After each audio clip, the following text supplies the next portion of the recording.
Afternoon. I'm sorry I can't be in the lesson.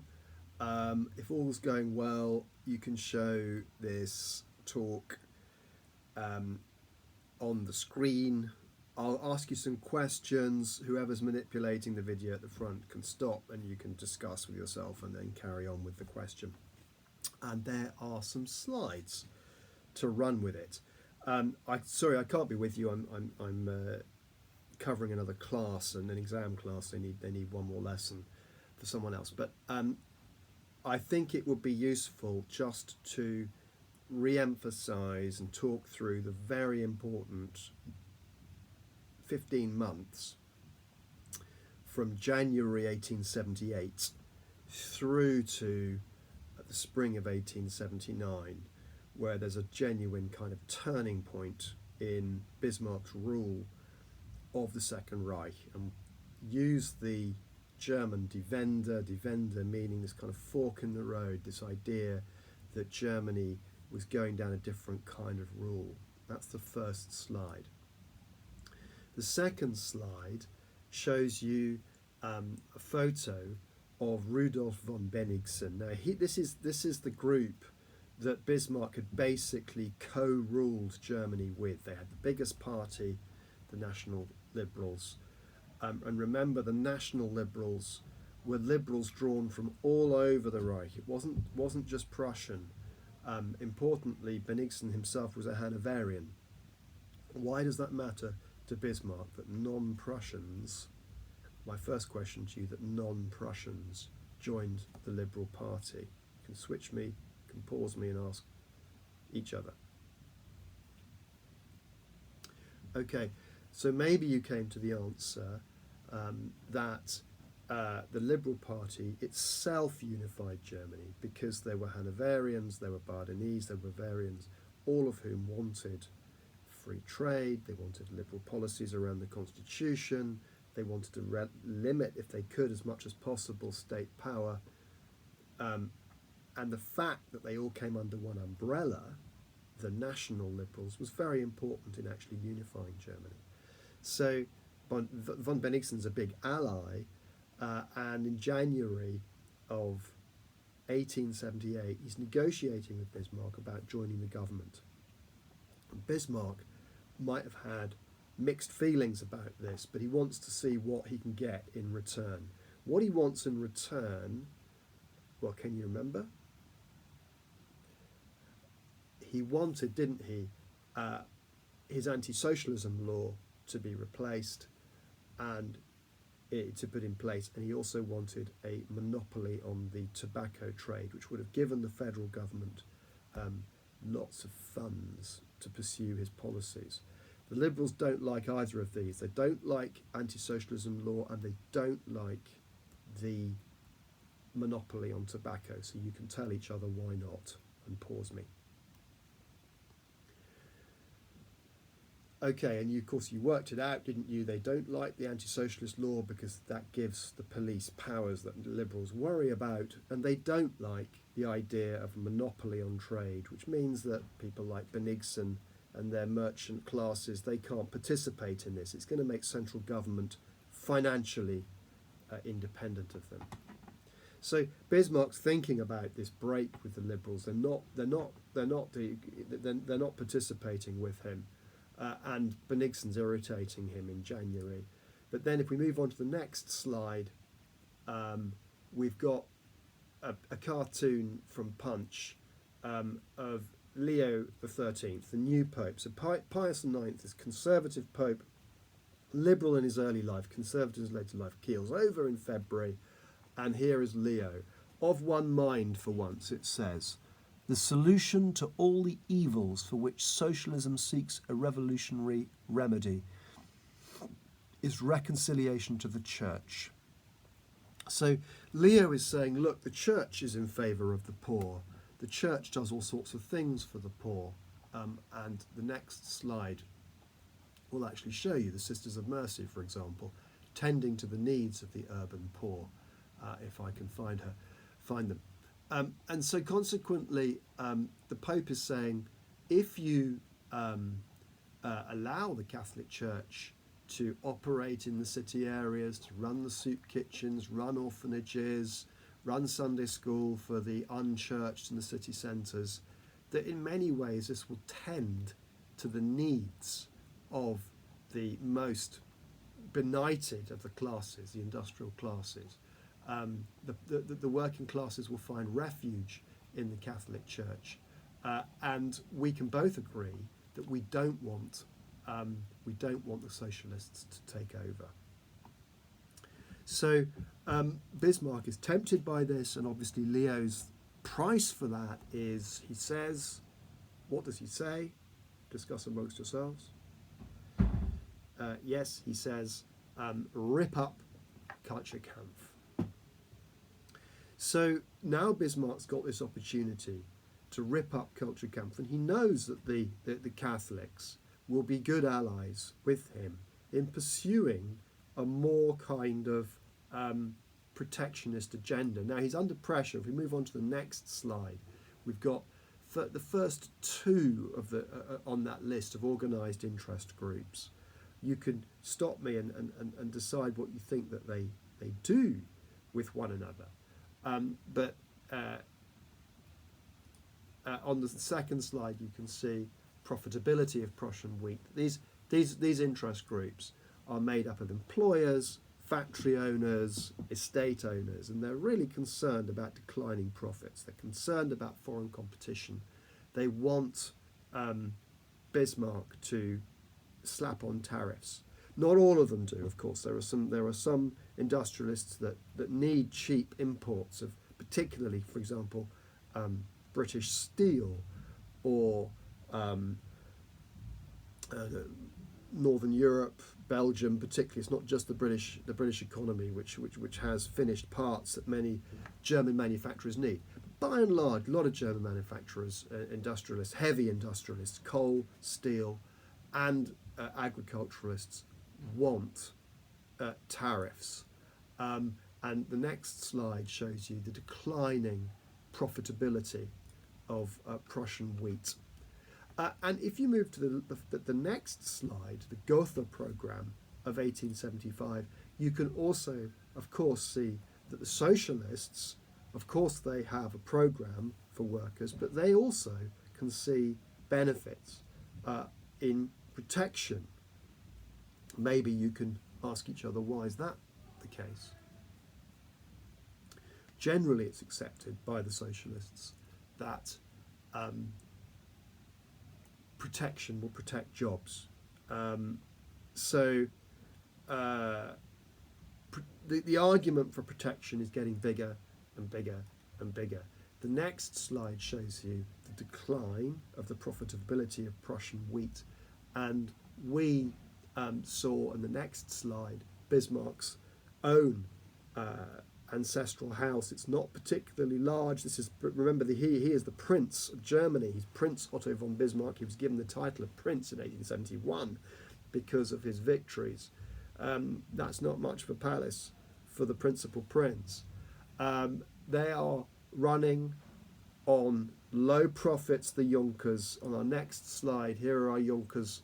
Even in the 1930s, this photo was taken, practicing their carriage riding skills, horsemanship, all those conservative values of social values of what it is to live on the land. They are all still very, very high, widely held. The next slide shows you the kinds of men, Prussian male, elderly, many of them, had a military career. They are the groups that are driving the attack on free trade, the attack on the free trade of the National Liberals. And the next slide shows you Kaiser Wilhelm photo on the left, and you can pause to read his attack on free trade there. And the next slide, again, pause me if you need to, is Hans-Ulrich Wehle's analysis of who actually runs Prussia. And the answer is, of course, it tends to be the Prussian Junkers, who are increasingly concerned that with the economic downturn, with the challenge of North American and British industrial competition, with the challenge of North American and Russian agricultural imports, that both iron and rye, as we call it, iron and rye, the alliance of iron masters and the rye producers. I've just put a slide for that, so you're absolutely clear. Conservative supporters are arguing for an alliance between the iron masters and the rye producers. That's the next slide, and it's a term that historians use to describe the very German alliance of heavy industry and agriculture. Now, how is that different from what you've learned in British history? I'll stop there. And maybe you've agreed that in British history you learned that there was essentially, on the next slide I've put, the Anti-Corn Law League is basically made up of what we call Manchester Liberals. The Manchester Liberals are essentially, of course, the industrialists who make money on the back of textiles principally, and then everything that shoots off that. The first heavy textile manufacturing being in Lancashire, Manchester at the heart of it. They don't want corn laws, and they're in opposition to the great Whig and great conservative landowners in the 1820s and 30s. Now, we think of that, therefore, as being a conflict. But in Germany, because of the way Germany is basically governed, it's the fact that the wars of German unification have put the Junkers in this position of ascendancy. There's an alliance between industry and agriculture. Now, what precipitates this alliance into action? And of course, the next slide shows you Hödler and the Hödler and the Nobiling assassination attempts. You can look up the names yourselves, pause if you need to stop for spelling, but essentially there are two assassination attempts, one in May, one in June. The second one almost killed the Kaiser, and of course that's the opportunity for Bismarck to call an election on the basis that, well, who do we blame for this assassination attempt?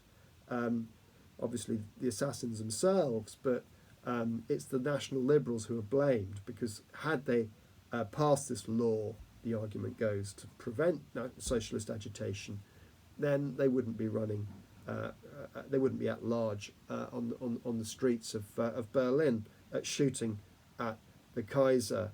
Now, of course, a lot of that's nonsense. There's no evidence that either Hödel or Nobiling were members of the Socialist Democratic Party, the SDP. Probably Nobiling was a socialist, but the first one, Hödler, the plumber, was probably into socialist literature, but in terms of were they activists, well, they weren't. I mean, the SDP also wasn't an anarchist group, but that doesn't matter for the interests of Bismarck. He's got his election, and when you look at the election results, just check who does well, who does badly. You can talk to yourselves about that now.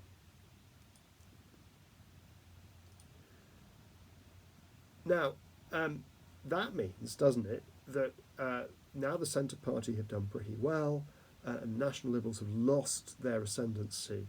That gives an opportunity to Bismarck to mend his fences with Windthorst. And so if you can move to the next slide, we have an image of Windthorst on the left-hand side, who looks remarkably like the man who hates him, which is Virchow on the right. So Rudolf Virchow is the inventor of the phrase Kulturkampf, struggle for culture.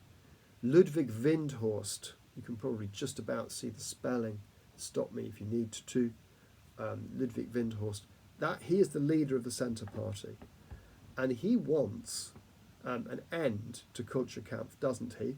but he's also satisfied that he will support an anti-socialist law. So now you can stop me and argue with each other.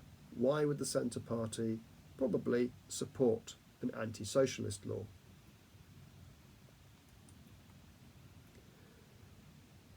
So the next slide, we have a couple of images. Well, we have one of this. Firstly, this guild.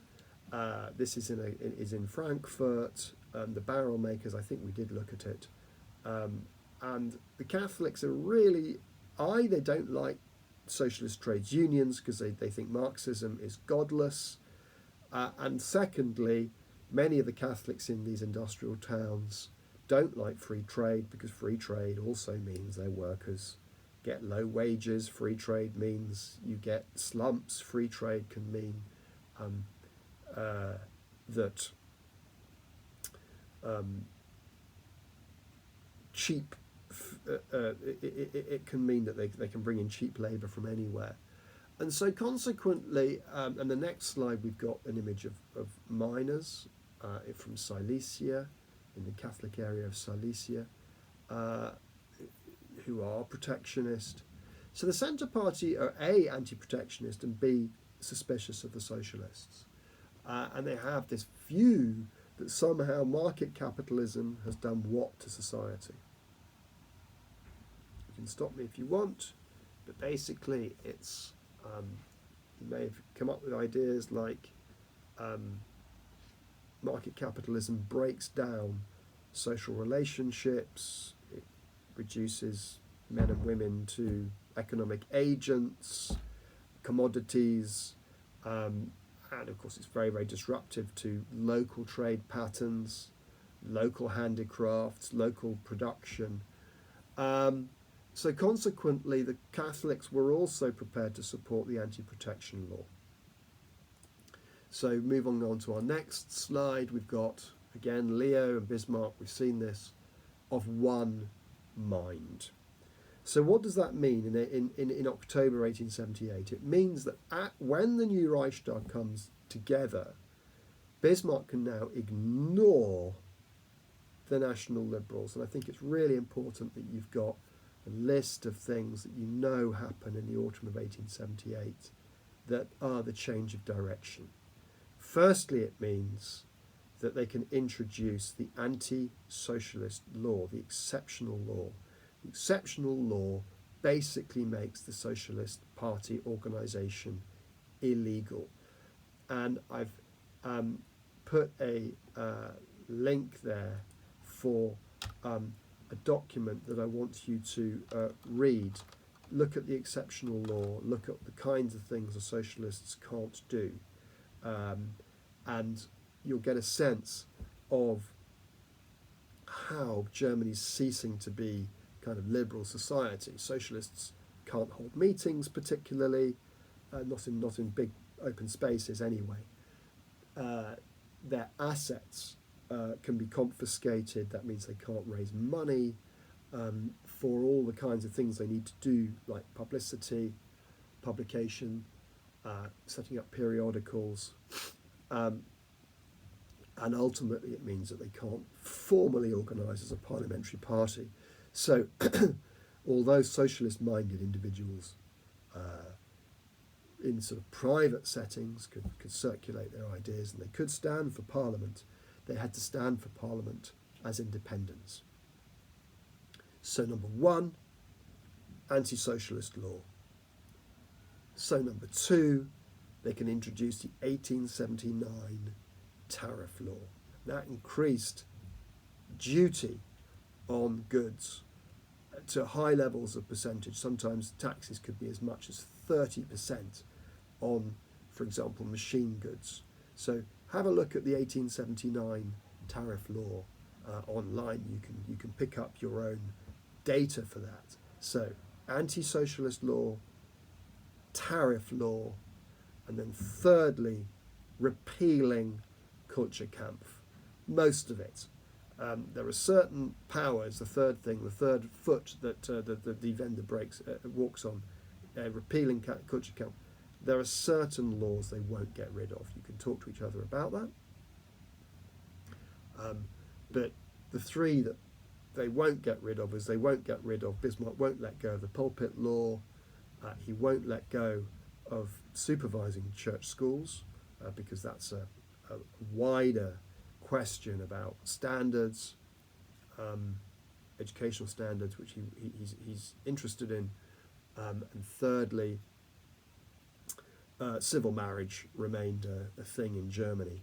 But the principal questions about whether there can be monasteries, nunneries, convents, priories in Germany, whether the religious orders can operate in Germany, that is restored to the church, and they're, of course, ending harassing priests and locking them up for not following state instruction. The Pope can publish in Germany now, all the priests are released, and the state's lost its power to decide who is and isn't a parish priest in the Catholic Church. So the Catholics fairly, therefore, in favour of the new agenda, which looks like a centre-right agenda, doesn't it? We would say a move away from liberalism to a centre-right agenda. At the same time, and this is the last thing I'm going to say, if you move to the next slide, you've got what looks like a sort of fairly old engraving, and it's Frankfurt in 1819, and it's a riot, Hep riot it's called, Hep riot. Again, you can stop me and decide who you think is getting beaten up here. And on the right-hand side, you can see a Jewish figure being beaten up by what looks like a kind of gentleman with a cane. And then the man in the middle is actually being bashed over the head by a fairly well-dressed woman on the left. And this is a good example of what Russians call a pogrom. This means kind of, civil violence against Jewish minorities. Now, why am I raising this at this stage? This is historical evidence of the kind of intolerances that could happen to Jews in Germany. Even in the 19th century, it got significantly better, but even in a city-state like Frankfurt, which was regarded as relatively liberal, this violence took place.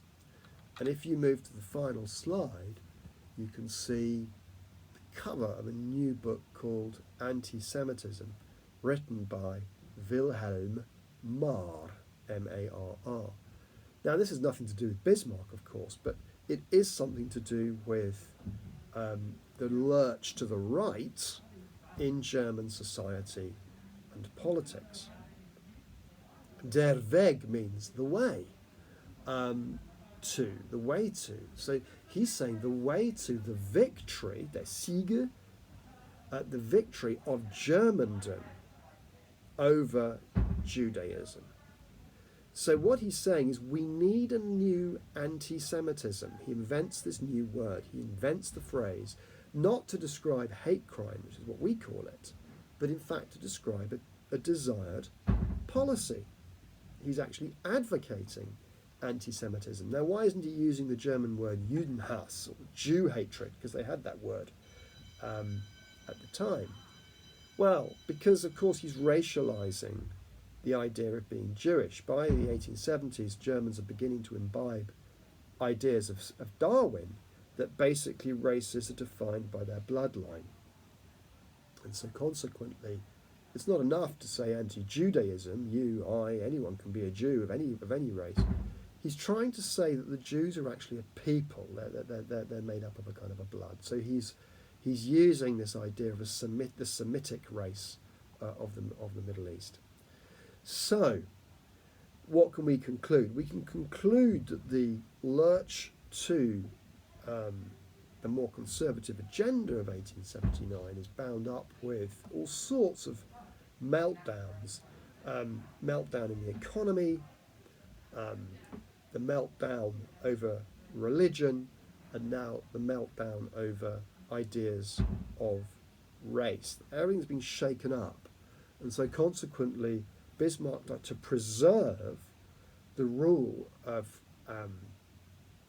the emperor, ultimately, the Prussia over Germany, the Junkers over this increasingly complex industrial society, he realizes that liberalism isn't up to the job anymore, that what he needs to do is clamp down on this new threat from the socialists, make an alliance with the Catholic Church, and try to defend industry as much as possible, protect the ruling elites from the global economy, and thereby preserve the Second Reich. All right, that's enough from me. That's 25 minutes, but hopefully that's helped. See you next time.